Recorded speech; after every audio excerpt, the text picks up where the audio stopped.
চৰকাৰী আঁচনিয়ে ঢুকি নোপোৱা এগৰাকী মহিলা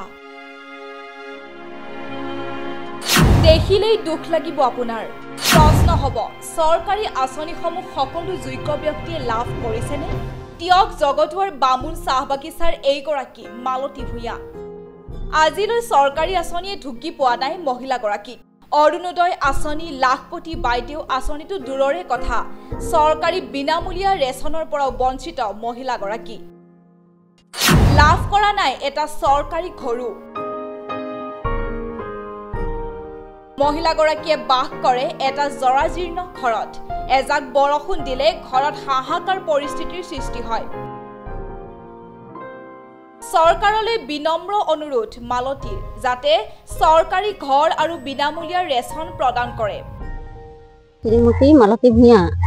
মই ইমান কষ্ট কৰি খাইছো মই চৰকাৰৰ পৰা একো পোৱাই নাই চাউল কাটো নাই মই একোৱে নাপাওঁ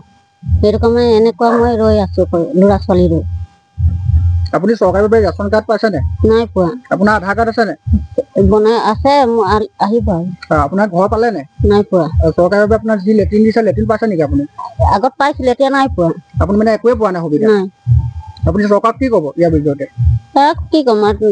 ক'বলৈ আৰু কথাই নাই দিলে দিব আৰু আপোনালোকে তাত কি কৰিব আৰু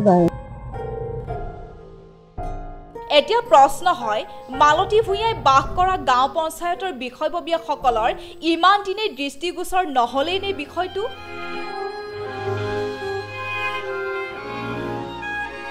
news desk report IPL live 24/7